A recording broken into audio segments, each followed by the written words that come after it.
Today, our topic will be on how to cultivate spiritually. Many a times we come to the temple, we learn chanting, we learn the 5 precepts, we listen to talks, but when we go back, most of the time we forget what we have learned. So, how are we going to cultivate spiritually?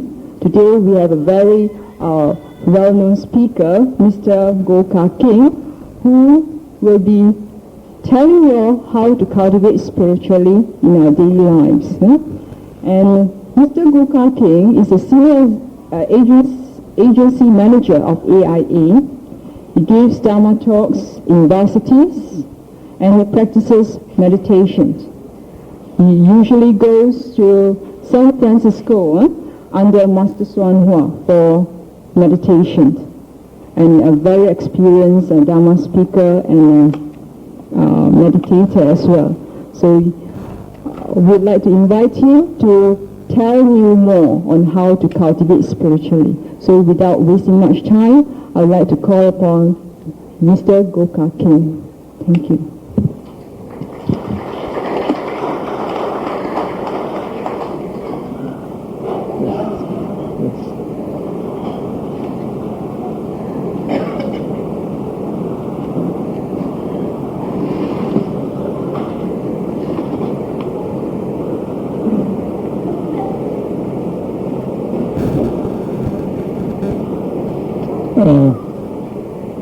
Uncles and aunties, brothers and sisters in the Dharma, excuse me, I bring this up a little bit higher. Okay. It's quite some time I have not come here to speak, and I suppose many of you are new to me and I'm new to you. But it doesn't matter, because we have common objective and common understanding in Buddhism. My topic is on how to cultivate spiritually, and I believe this is the most important topic in the world today, because the world is faced with a lot of upheavals.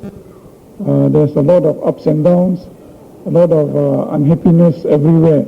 So everybody is trying to seek some solace from spiritual cultivation. But before I go into how to do it, I would like to have a common understanding on what spiritual cultivation means, so that we can have a proper understanding later on. In my life of cultivation, which actually began only when I took up Buddhism, I have learned that cultivation to different people have different meanings. This is because I have gone through various types of cultivation before taking up Buddhism. I was born into a Taoist family, and I cultivated in the Taoist way. Then I went to school and I met some Christian, very devoted Christian friends, and they took me to church, and I was following the Christian way of cultivation for more than 20 years. And among Christian cultivation, I also learned Catholic type of cultivation, Protestant, various types of Protestant cultivation. And then later on, I studied Taoism more deeply myself. I also learned that actual Taoism is different from a traditional type of Taoism. And then later on, I also studied Hinduism, because I took up yoga, and that also was a kind of cultivation. All of them had to do with the same thing, but methods are all different. And from all these different methods of cultivation which I've gone through, I found that the most satisfactory one is Buddhism. At least as far as I'm concerned, Buddhism is most satisfactory for me, because from my knowledge of Buddhism, I find that cultivation consists of cultivation of wisdom and blessings. Whereas when I look at the other methods of cultivation, they do have a little bit of cultivation of wisdom, and mostly is cultivation of blessings. Whereas in Buddhism, there is a balance in the cultivation of wisdom and the cultivation of blessings. And that is very important to me, and I hope it's important to you. Now, cultivation in Buddhism involves understanding of some fundamental principles or truths of life. And there's a lot of difference between Buddhism and other religions where truths of life are concerned. And that's why I choose Buddhism, because the truths of life explained by the Buddha sound more reasonable to me, and when I practice, I'm able to confirm for myself many of this teaching the Buddha has given to us about truths of life.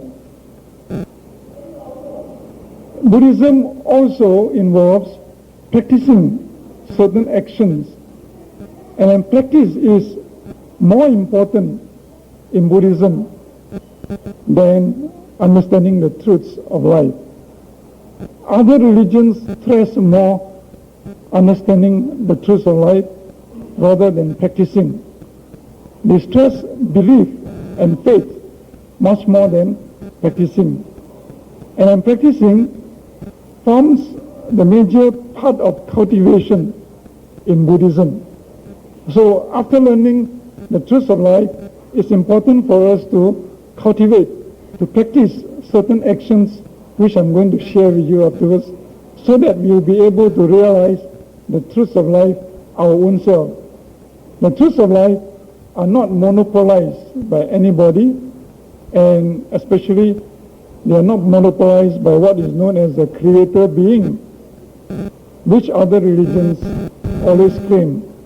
They claim that only the creator being has the truths of life, and unless we are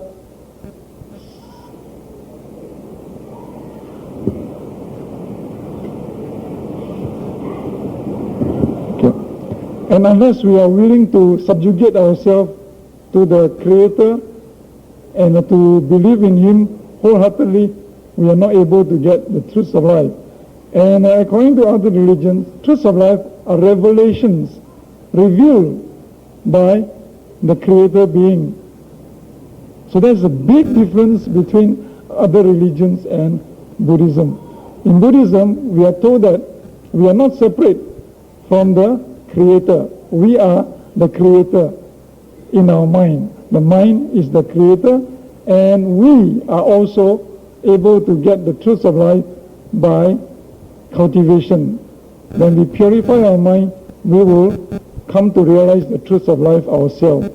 We will know the truths of life ourselves without having to become a servant of any creator being or any authority in any religious institution. Other religions, they have hierarchies of authorities, and each authority from a higher top passed down to a lower level. The truths of knowledge, truths of life, and followers, ordinary lay people, we just have to accept them on faith, which need not be proven. But in our case, we can prove all the truths of life which are taught by the Buddha. And according to the Buddha, we are all equal fundamentally, in the sense that once we realize the truths of life, we are no different from the Buddha. We are all future Buddhas, according to the teaching of the Buddha. And so we are put on equal level with the Buddha fundamentally. That means once we have achieved the kind of mental attainment, we are equal to him. But we have the potential to do it. We have the potential to do it. Because Buddha is nothing but the pure mind, nothing but the enlightened mind. Therefore, once our mind is pure and enlightened, we are the Buddha. So it is quite easy if you use a simple mathematical formula. A human or a being is equal to a Buddha plus impurities. So Buddha is equal to a being minus impurities. Simple. And the practices which we have to carry out only consist of eliminating the impurities so that the mind become pure. And there are many methods, many steps which we can follow step by step in stages to attain this kind of purity. Therefore, we don't have to look elsewhere. We don't have to look outside our body and look outside our mind for spiritual cultivation. We don't need to go far places.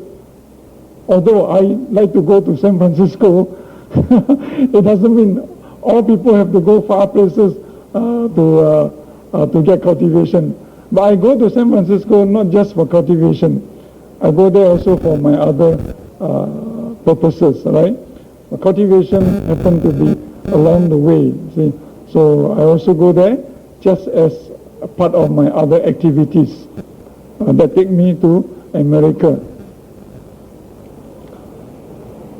And the practice involves practicing the body, or bodily action, the mouth action, and the mental action. So in Buddhism, cultivation involves these two aspects, understanding and practice. In Buddhism, you have to practice with the support of 5 spiritual faculties. And these 5 spiritual faculties have to be balanced. For example, I'll name to you first the 5 faculties. First is right understanding. Second is faith or devotion. Third is concentration. Fourth is energy or right effort. And fifth is mindfulness. We have to balance these 5 faculties in our practice. When we have right understanding, our practice will lead us to have a straightforward mind. We will not become cunning. If we do not have right understanding, we can become cunning and we can become deviant. Because essentially, before we cultivate, we have a non-cultivator's mind. Once we cultivate, we have a cultivator's mind. And some cultivators are deviant and cunning because they don't have right understanding. They can lead us astray. So if we do not have right understanding, we can go astray our own self. And then some of us think we are enlightened when we are not yet enlightened. And that kind of thing can happen, you see. Some of us may think we are more pure than others when actually we are not. Some of us think we are better off than others because of our cultivation. May not be so. So right understanding is important for that. Faith is important. Faith is important because without faith, we will be, I make a mistake. Without faith, we will be cunning. Without understanding, we will have no right faith. We will have blind faith. We will not have knowing faith. Right understanding is to help us to have knowing faith. Without faith, we will have wrong understanding, and we will take different things to be our teachers, different teaching to be our teaching. So we need to have a balance of two so that we don't have blind faith and also we don't go astray from our practices. Okay. Concentration is important so that we don't have restlessness in our cultivation. Sometimes Before we cultivate, we are quite calm, restful. After cultivation, we become even more restless. Some of you have experienced that. I've experienced that too. And that is because of no concentration. Once you have concentration, you will not be restless. But if you have concentration, you tend to be very lethargic. And sometimes to the extent of becoming lazy. So you need to stimulate yourself again by using right effort, which is called energy. So in cultivation, you have to balance concentration so that you're not restless. At the same time, you must have effort or right energy so that you don't become indolent and then slacken. Some people slacken in their practice after some time because they don't get their energy high. So actually energy comes from certain contemplations and also from physical activity, like exercise. Then the fifth one is very important, mindfulness, because without mindfulness we will become forgetful. We will not think of cultivation, we will not think of the right things to do. So we need to control all the other four factors or four faculties with mindfulness. When we do that, our cultivation will be successful, will be going on stages by stages. The fourth idea about Buddhist cultivation is that we can progress in stages of mental purification. And these stages of mental purification we'll be able to recognize as we go along, as we practice our own self, we'll be able to recognize them. And the Buddha has explained it in the form of a simile, that there are three main stages of cultivation.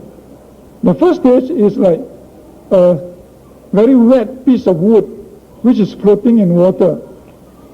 If you get a piece of wood which is wet and floating in water and you try to light up a fire with a piece of wood, can you light it up? Not possible. So at the beginning, all of us are like that. Before we start cultivation in a Buddhist way, we are like pieces of wood in water. Is also wet, so we cannot realize the understanding of truths of life. Then as we learn a little bit more, we understand the principles of Buddhism, then we are a little bit better. This is like the piece of wood now, no more in the water, but on a dry land. However, if you try to light up a fire with that wet piece of wood, you still cannot light it. It's still wet. So it is like some of us here who have practiced a little bit, like me, including me, practice a little bit, but still cannot get enlightened. Still don't know what enlightenment is all about. Still don't realize fully what the truths of life are all about and what the Buddha's teaching is all about, what enlightenment is all about, what Nibbana is all about. So we are still on the way. So that's the second stage, where we have some understanding about Buddha's teaching. Then finally, the third stage is when we are able to realize by our own practices enlightenment, purity of mind, the kind of happiness which cultivation promises. That stage is like a piece of dry wood on the dry land. You just strike a match there and it will catch fire. This refers to disciples like those disciples of Buddha during his time. When the Buddha said a few things, they could get enlightened. When the Buddha taught them to observe certain things, they also could get enlightened. Do you know the story of a Buddha's disciple who was asked to watch the lotus flower? He was asked to watch lotus flower. And just by watching the lotus flower flowering, the monk got enlightened. That kind of state of mind is reached only when we are like a piece of dry wood. You put a match there, a lighted match there, it will catch fire. So that is the third stage of cultivation, which we are hoping to go towards. And some of us are going towards the direction now. Okay, fifth point is, what are the expected results of Buddhist cultivation? Generally speaking, you can say that Buddhism is to help us understand the purpose of life. Understand purpose of life. Then, is to help us to develop our mind. So mental development to a very high level. And thirdly, is for salvation. Salvation includes some of the teachings of other religions, which says that you can go to heaven by cultivation. Well, Buddhism also can help you to go to heaven by cultivation in a Buddhist way. But salvation in a Buddhist context is deeper than that. It's more than that. It's more sublime than that. It is to get out of the three realms. The realms of sense desire, the realm of form, and the realm of formlessness, which we call rebirth, which we also call samsara. It is to help us to get out of samsara, to become enlightened. And there are 4 stages of enlightenment. You know that first stage is called stream enterer, second stage once returner, third stage non-returner, and the fourth stage arahant. And if you cultivate further, you attain Buddhahood. Just like what Buddha did. He cultivated further as a bodhisattva for many, many eons of time, and then he attained Buddhahood. So, our meaning of salvation is much more than what other religions give. So, generally speaking, these are the 3 goals in cultivation. Specifically speaking, the Buddha says that we cultivate Buddhism in order to have 3 kinds of happiness. First is called happiness of the blameless, the virtuous people. Happiness of the virtuous people who are blameless, who lead a blameless life, who lead a virtuous life. And that is what we all want. At least on earth, at least in this lifetime, we want to have the happiness of a blameless person. Second happiness is called tranquil happiness, which is the happiness of meditators. People who meditate, they have a certain kind of peace, certain kind of happiness, which you will realize your own self if you also do tranquil meditation taught by the Buddha. If you meditate well enough, you go to the jhanas, and that is called heaven. You go to the heavens. You can be in heavens even before you die in this lifetime. That means you attain the jhanic state of mind when you meditate well in the tranquil meditation state. And the third state is sublime happiness of the nirvana. When we attain nirvana, when we attain enlightenment, that is a sublime enlightenment. So it's quite similar to the 3 stages of development I described to you just now.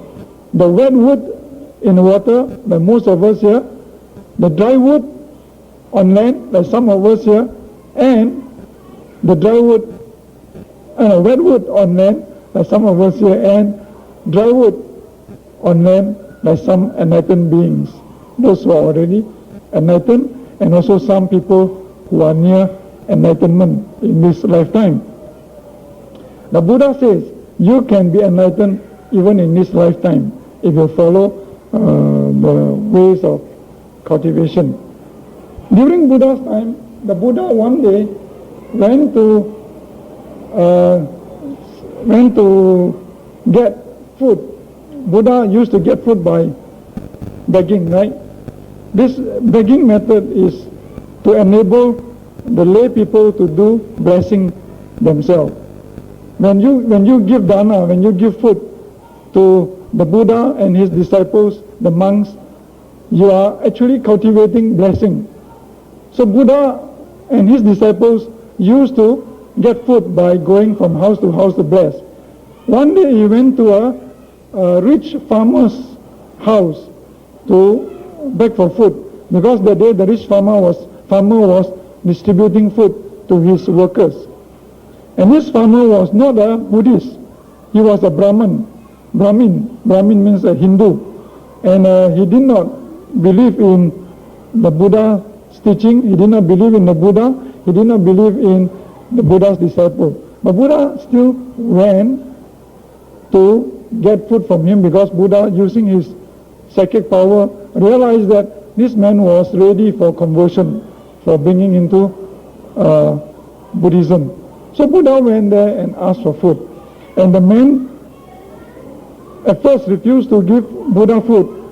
He asked Buddha, he said, "Do you know, Buddha, I am a cultivator. I cultivate the land, I get my fruits, that is the food which I am having now and which I am distributing to the people.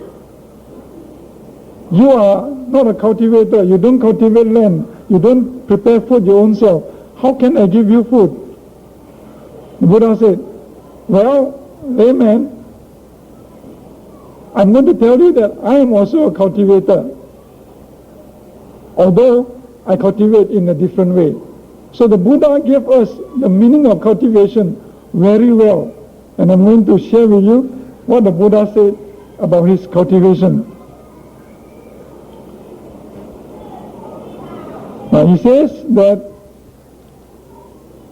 my seed is faith.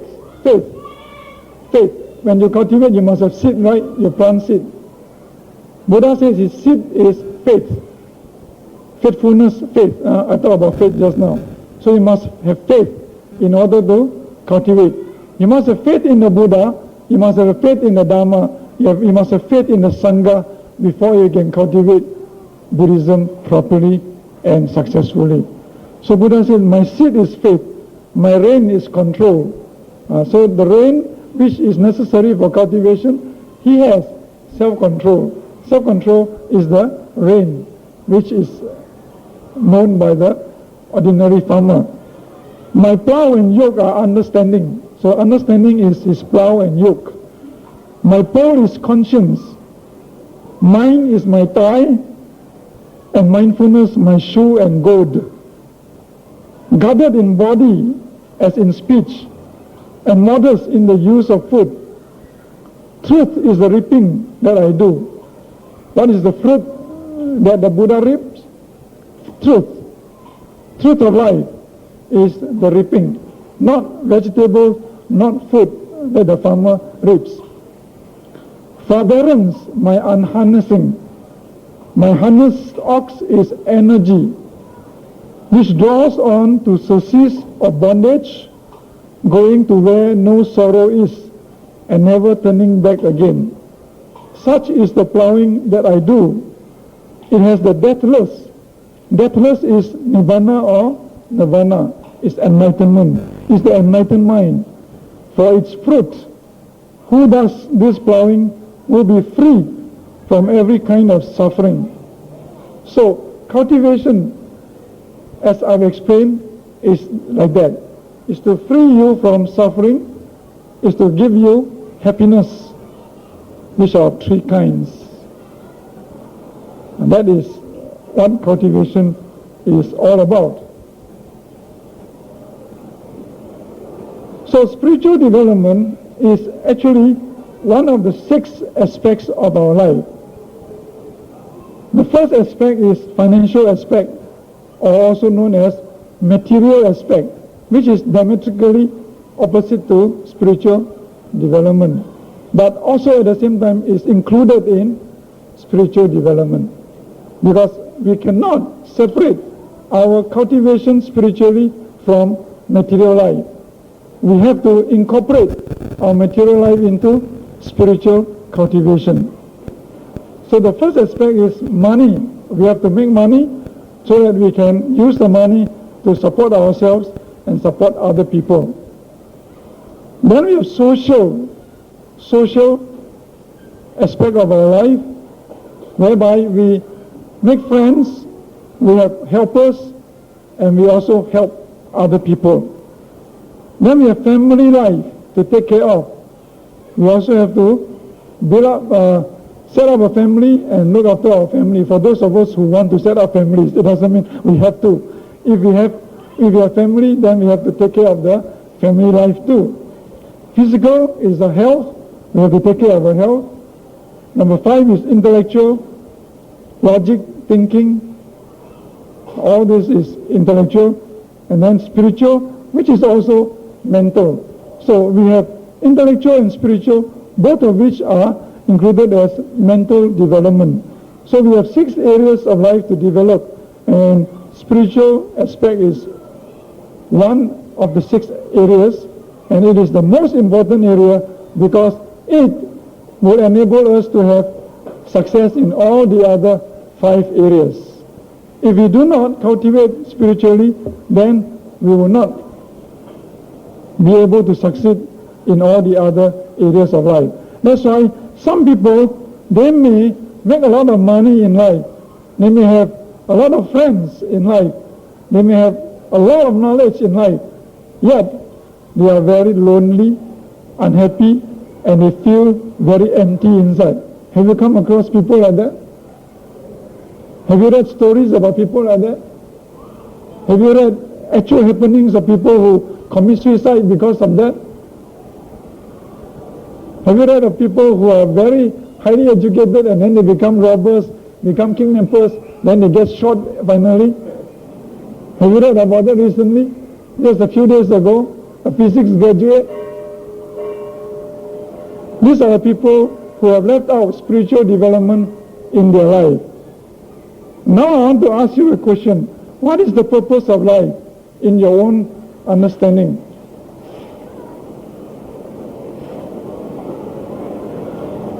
What is the purpose of life? Can you all just make a mental note of what you understand? I'll share with you what I understand about purpose of life. From my cultivation in Buddhism, I learned that purpose of life consists of 6 purposes. First purpose is to exhaust our blessing. Many people come to this life to exhaust their blessing. How do they exhaust their blessing? Just enjoy life. Some people are born with silver spoon in their mouth, and they just spend. Have the best of everything. That is called exhausting blessings, which they have cultivated in the past. Now maturing as wealth. And they just use the wealth for enjoyment. That is called exhausting blessing. Some people's purpose of life is just to exhaust blessing. Some people come here to exhaust their karmic debts. How do they come and exhaust their karmic debts? These people come here, the moment they are born until they die, they suffer. They keep suffering from the day they are born until they die. They suffer because of karmic debts. They have owed people a lot of debts in terms of karma. So they come here, they pay back. How to pay back? They pay back by suffering. They pay back in terms of having a lot of diseases, a lot of accidents, a lot of failures, a lot of ill treatment from people, all kinds of unhappiness. That is to settle the karmic debts. If they have learned Buddhism and they are able to accept it, it's very good. They will take it quietly, they will take it without retaliation, they will take it without unhappiness and hatred, so they don't create new karma. But if they don't understand Buddhism, they will start blaming, why God? Why am I chosen to suffer like this? Why me? Why all this happening to me? Then they will start to look for ways and means to escape this kind of suffering, maybe they start to fight back, maybe they start to go and do some bad deeds like stealing, robbery, and so on, to overcome their difficulties. Then they are committing further karma. The third type of people are people who know about blessings. So they come here, they keep on creating blessings. People like you who come here every Sunday to listen to talks, to do some chanting, to listen to one another discussion, to sing some good hymns, to do dana, to be with the monks who are supposed to be much better off than us in mental purity. You are cultivating blessings. If you donate blood, you donate money everywhere to needy people, you are also cultivating blessings. And I'm sure you know of many people like that. You also, many of you are like that. So that is, if that is your purpose, it's very good. Because blessing is very important in our life. Without blessings, we cannot meet the Buddha's teaching. If we had no blessing in the past, in this lifetime, we have no chance to meet the Buddha's teaching. If we don't continue to cultivate blessing in this life, we will have no blessing to meet the Buddha's teaching in the future. And you know it's difficult to born as a Buddhist, and it's even more difficult to be born as a human being. Blessings will enable you to be born as human beings in the future, and to be born in Buddhist place, and to meet Buddhists who can take you into Buddhism. The fourth purpose, some people come here to create karmic debts. These are people who are born into bad families for a start. Because of that, they are conditioned to do bad things. If children are born into families which are separated, broken, or where children are abused, then these children grow up to recognize that they are not okay, other people are not okay. So they have the kind of mentality that you are not okay, I am not okay, so never mind, I do nonsense. So there are many people who are like that, especially the gangsters, the bad heads, the robbers, the thieves. All these people are people who are creating bad karma. We call them karmic debts.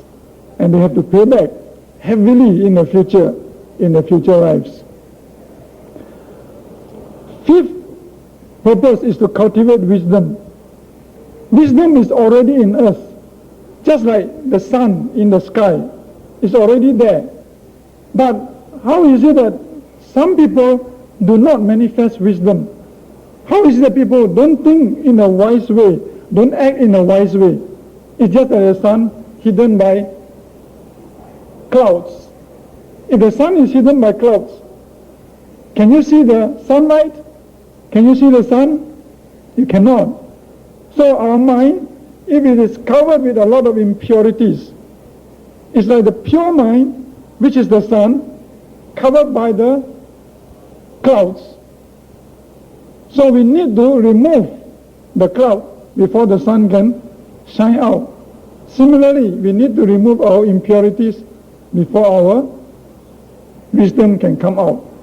So Buddhist cultivation is not to put in things, but to take away things. Remove ignorance, remove defilements, remove impurities. That is the purpose of Buddhism. Because originally we are already pure. It's just like gold. Gold, when you get it from the ground, it is in the form of gold ore. Can you see gold there? You can only see the color of gold. Gold ore has the color of gold, but you can't see pure gold. What must you do in order to get pure gold? You must purify it, purify the ore, smelt it. After smelting the gold ore, you get the pure gold. The pure gold is like our true nature, like the Buddha nature, like the nirvana in us, the enlightened mind in us, the Buddha in us. So, some of us here have started to do that. We not only cultivate blessing, but we also cultivate wisdom. And gradually, life after life, we become wiser and wiser until one day we can become enlightened. And of course, number 6 is people who are already very pure. They come here to be enlightened in this lifetime, and some of them attain that. You know, there are some monks who meditate very well in Thailand, in Burma, in other parts of the world. They are enlightened monks. These people come here to get enlightened. And after getting enlightened, they teach other people to get enlightened also. So these are 6 purposes of life which I began to understand after cultivating Buddhism for a few years. Alright, mental cultivation consists of what? In Buddhism, mental cultivation consists of cultivating your emotion so that you have wholesome feelings all the time, so that you don't allow negative feelings to come into your mind and pull you down. You are always having positive thinking, good thinking all the time for yourself and for other people. So one aspect is emotional cultivation, whereby you cultivate wholesome feelings. Second aspect is intellectual cultivation, in which you cultivate wholesome thoughts, good thoughts for people, thoughts which are free from greed, free from hatred, and free from delusion. Good thoughts for people, compassionate thoughts for people, loving kindness thoughts for people, helpful thoughts for people, sincere thoughts for people, honest thoughts for people. All these are good thoughts which Buddhism enables us to cultivate. Concentration also is important. In Buddhism, we learn how to concentrate through the various methods of meditation. And when we can concentrate, we can do our work better, we can focus on the essential things to do, we can focus on critical aspects of life and do well in life. We can study better, because next point I want to mention is memory. Due to concentration, your memory is also better, and you can study better, you can do your work better. Mindfulness is also that aspect of mental cultivation we call intellectual aspect of cultivation. And with mindfulness, you're not forgetful. That helps you to develop your memory too. And mindfulness also enables you to be on the track, stay on the track, so that you don't be led astray by other teachings which tell you, oh, you believe in this, you get immediate results. Immediate results are only blessings. Yes, you can get immediate results. You can get blessings, but blessings alone are not enough. You must add on wisdom. Then the spiritual aspect of mental development is morality. In Buddhism, morality is one of the 3 pillars. The 3 pillars of Buddhism are morality, concentration, and wisdom. So I have already mentioned wisdom and concentration just now. Now I'm mentioning to you this one, morality, the 3rd pillar of Buddhism. And because of that, you elevate your consciousness. You have higher consciousness, which can manifest in a form of psychic power. Some people who cultivate Buddhism, they have psychic power, clairvoyance, clairaudience, psychokinesis. All this kind of psychic power will come to you because you can attune yourself to higher consciousness. Then you have freedom from suffering, which is freedom from craving. Suffering is actually craving. If you have no craving, you have no suffering. And so, if you cultivate Buddhism, you can remove craving and remove suffering, which is also called liberation from attachment, and some people call it self-realization. So you see, Buddhism is very important because of this. What are the methods of cultivation which the Buddha has taught? I have summarized these methods in these few sets of notes which I want to share with you. The Buddha's teachings are embodied in 3 baskets. We call them the Sutra basket, the Vinaya basket, and Abhidhamma basket. And in these 3 baskets, all the teachings do not go beyond the 4 Noble Truths. They don't go beyond the 4 Noble Truths, which means the truth of suffering, that in the world there is suffering, in the universe there is suffering. The second truth, that the suffering is caused by craving. The third truth is that suffering can be ended. And the fourth truth is that suffering is ended by the Noble Eightfold Path.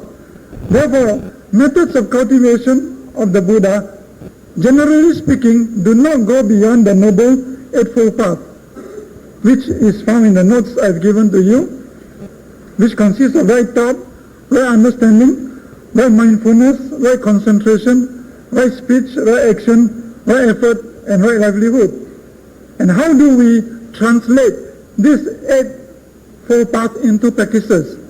They are on the right-hand side, which shows you the ways to cultivate spiritually using the Dhamma.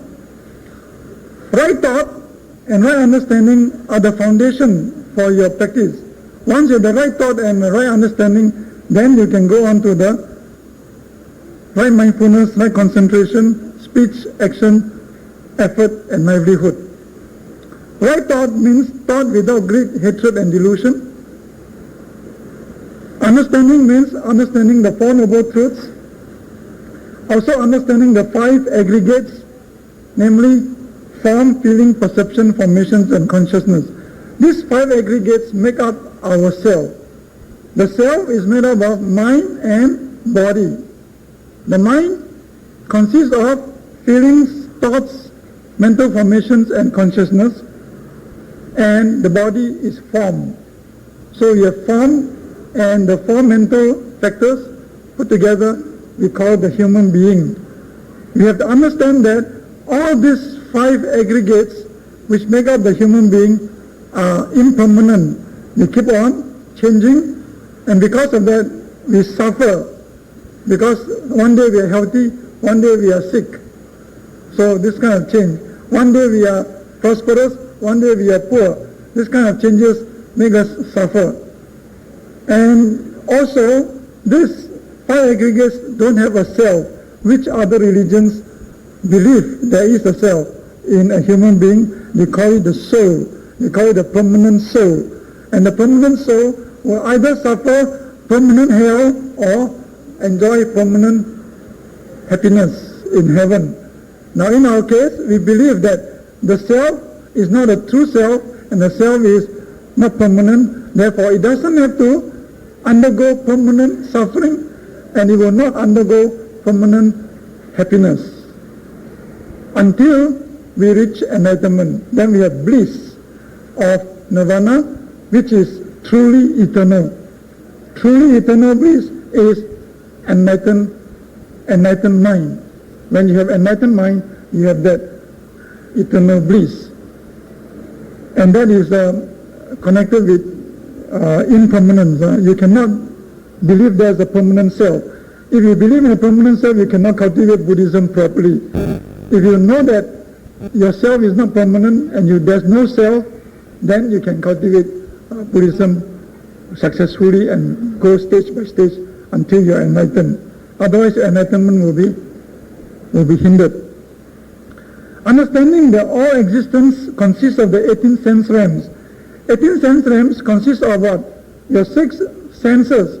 That means the eye, ear, nose, tongue, body, and the mind.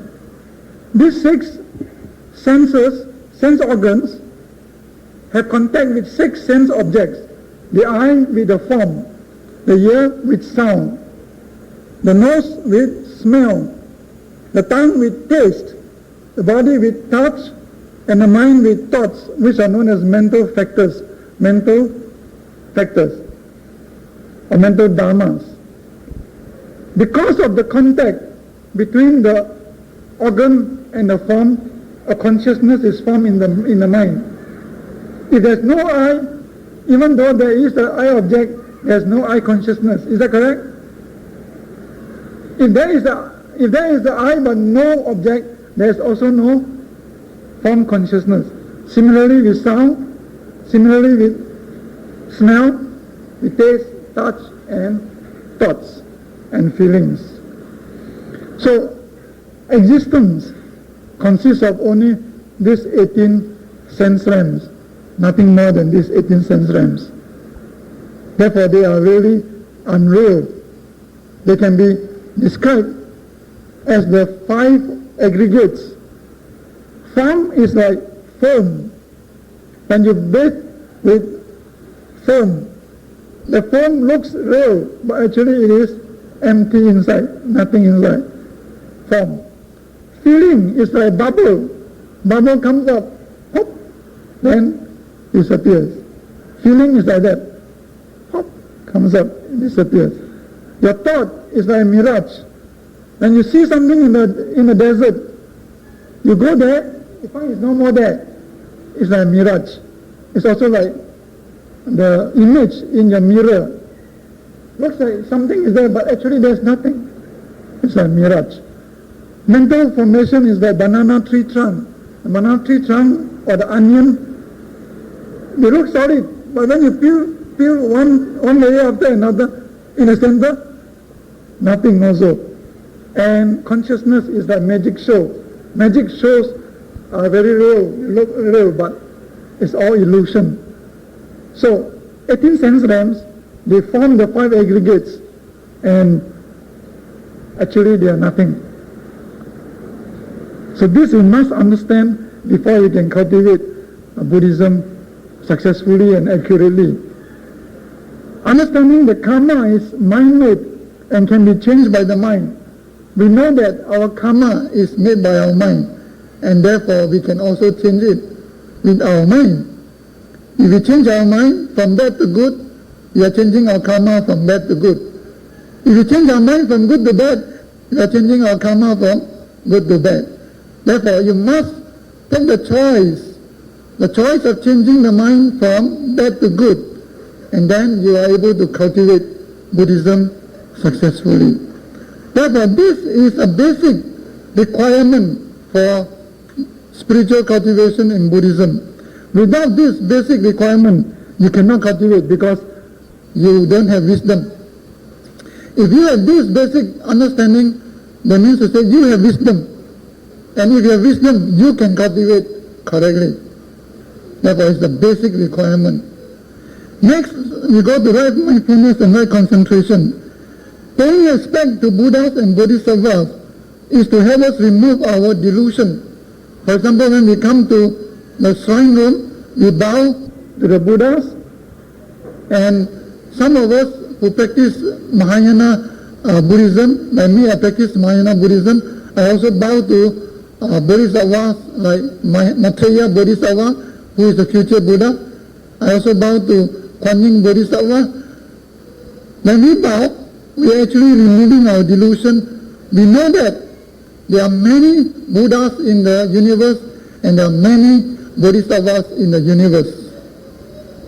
Many, not only one. There's not only one Buddha, but many Buddhas. There's not only one Bodhisattvas, but many Bodhisattvas. And once we realize that, we find that we are not really very, very great after all.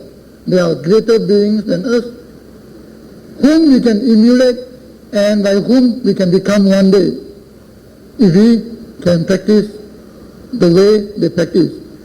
And these Bodhisattvas and Buddhas, they have many teachings. If we follow their teachings and follow their ways, then we can do well. We can progress in our Dharma practice. Repentance. Repentance is not a very important teaching in Theravada teaching, in Theravada Buddhism, but it's an important teaching in Mahayana teaching. And I put it here for my own sake. If you can accept it, you can do it. If you don't accept it, never mind. Repentance is you change your mind. You feel that what you have done is wrong. Now you don't want to do it again. So you change. That's called repentance. Essentially it's just that. It's a change of mind only. So when I repent for all the bad things I have done in the past, and now I resolve to do good things, I am changing my karma from bad to good. In this way, I am removing my karmic obstructions. I remove my karmic debts. And I have experienced from my own cultivation that it has helped me tremendously in my cultivation. It helps to give me a lot of peace of mind. It helps to take away a lot of my troubles. So this is something which I've experienced. I'm sharing with you from my experience. I learned it from Mahayana Buddhism and I share with you. Recitation, you do it here also. You recite paritas. You recite many things like Namo Tassa Bhagavato Arahato Sama Sambuddhassa. You recite also Buddham Saranam Gacchami. All that is recitation. And all the recitation you do in a shrine room, all that is good recitation. That will help you to have tranquility. Alright? 4 foundations of mindfulness, according to Buddha's teaching, this is the only way to enlightenment. The only way to enlightenment is 4 foundations of mindfulness. You can become stream enterer up to Arahant stage. And the 4 foundations of mindfulness, do you know what they are?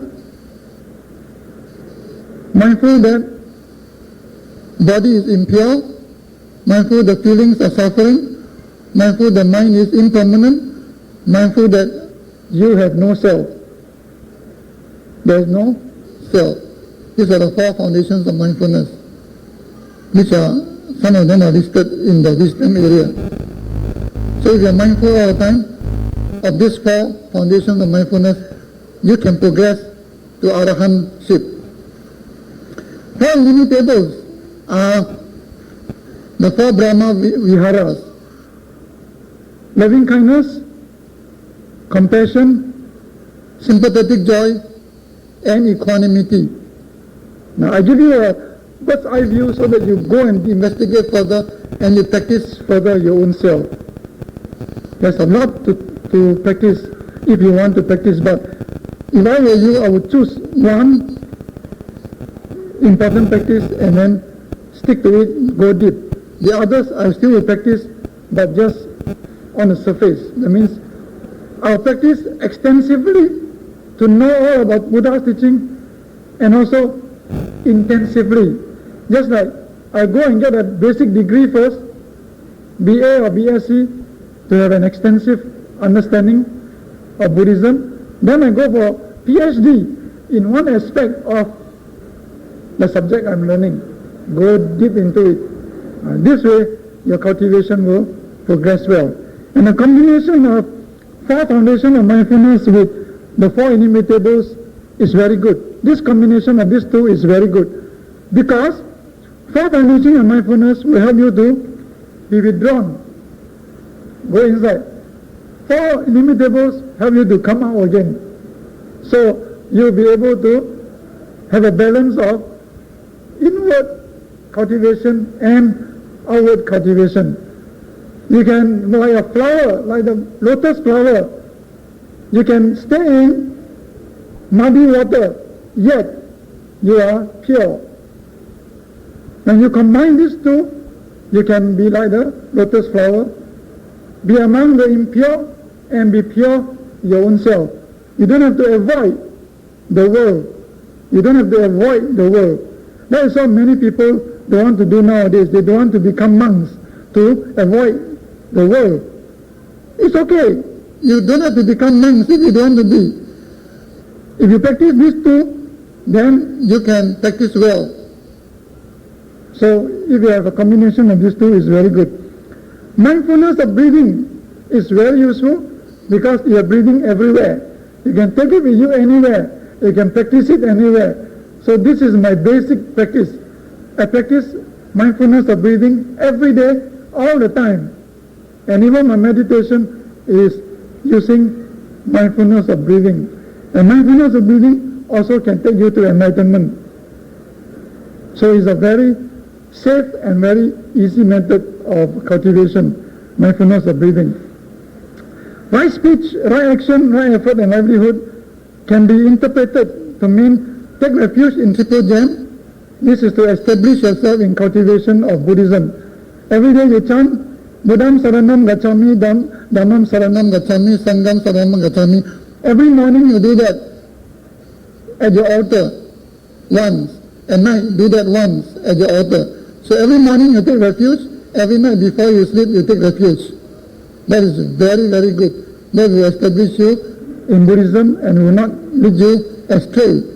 Observe the 5 precepts so that you can observe the law. The law is the law of the country, also prohibits killing, stealing, sexual misconduct, telling lies and taking drugs. So if you practice the 5 precepts, you will be a lawful citizen. It's very easy to practice because it is the law of the country that you must practice 5 precepts. Isn't it true? You don't believe, you go and break these precepts, you go to jail. If you are caught, you go to jail. If you are not caught, your karma will still jail you. If you are not caught by police, your karma will still jail you. If you are caught, you go to jail. So you must observe the 5 precepts faithfully every day. Don't just do the chanting. Veramani Sekam Padam Samam Vyami Devana. That one is 5 precepts. You chant and practice. Then perform the 10 meritorious deeds. They are all there. And if you want to become Buddha, you perform the 10 paramitas. 10 paramitas are for people who want to become Buddhas.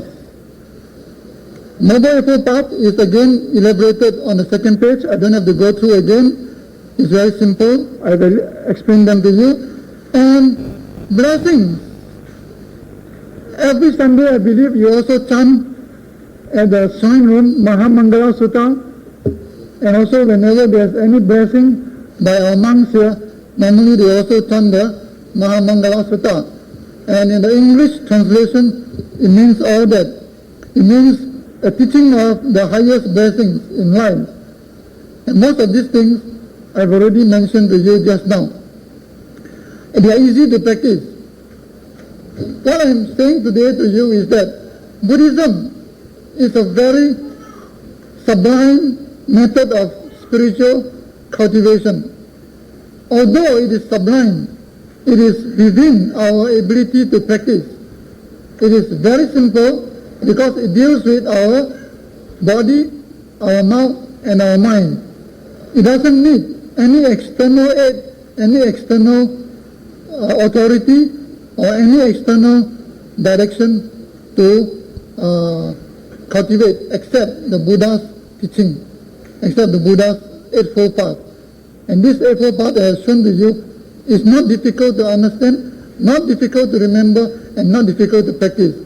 But you must make a resolution today to memorize the Eightfold Path. If you don't memorize the Eightfold Path, you may not remember what to do.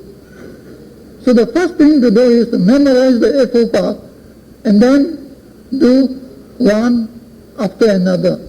In this way, you will cultivate correctly.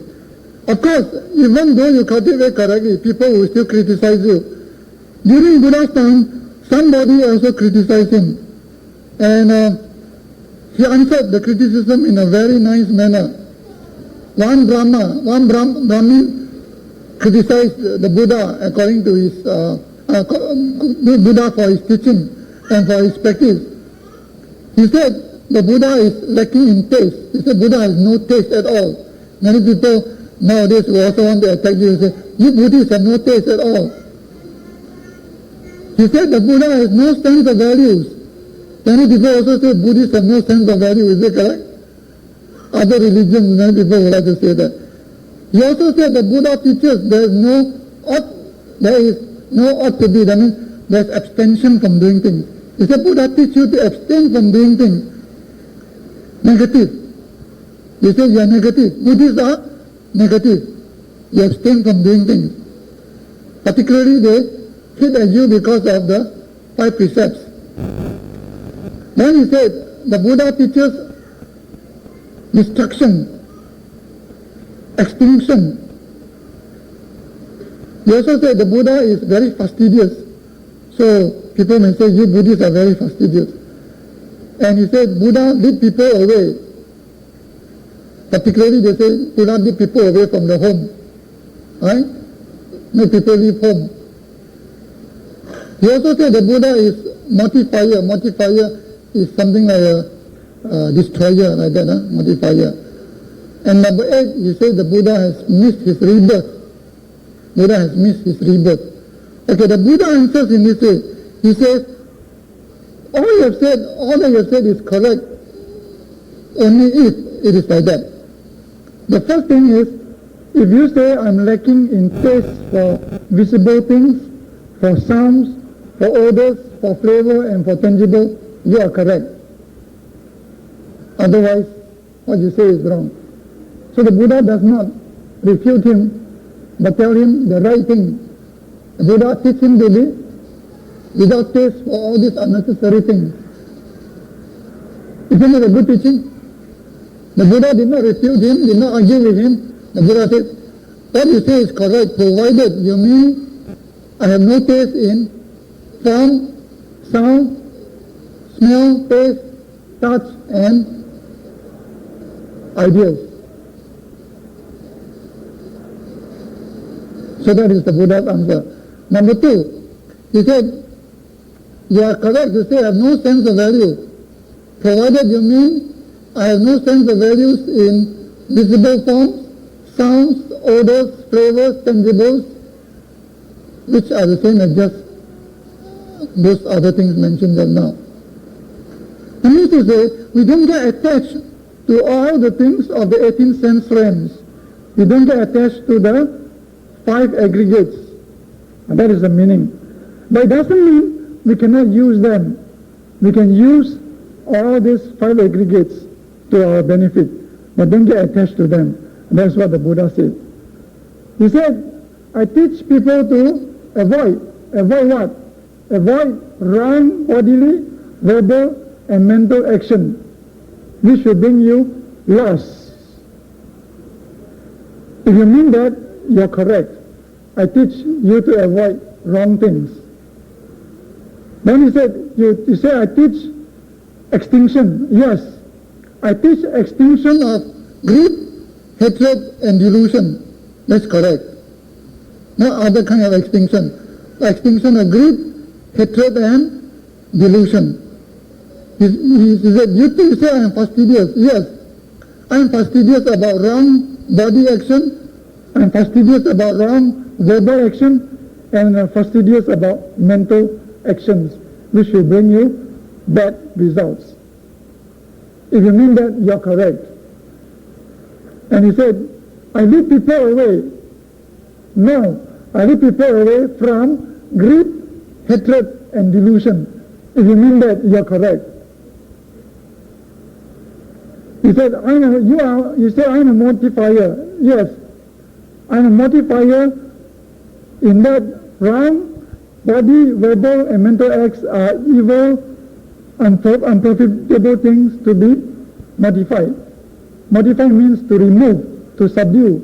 Yes, if you mean that I subdue wrong, verbal, bodily, and mental actions, you are correct. I subdue them, and I lead people away from these things. I help people to subdue these things. You say I miss my rebirth. Yes, it's correct. I have stopped my rebirth. I don't have to come to birth and die again anymore. I have stopped my birth and death. If you mean that, you are correct. That is called attaining nirvana.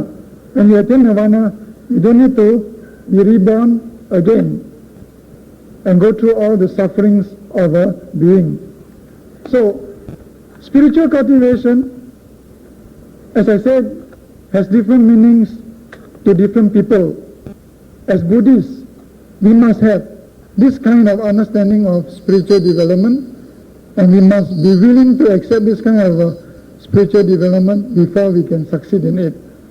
I hope that this short discussion with you can clarify some of your doubts and help you to cultivate smoothly in the Buddha's way. Okay, that's it.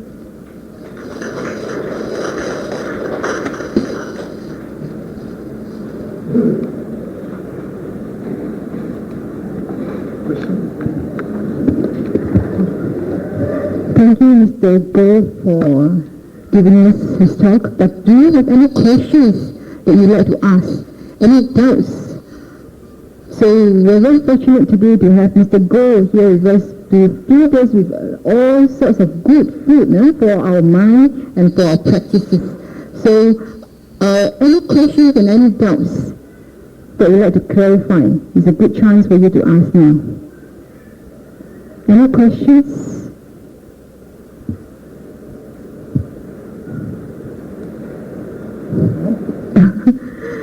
Okay. If no question, I'll say sadhu, sadhu, sadhu to you, and I hope to meet you again in the future, okay? Okay, see you.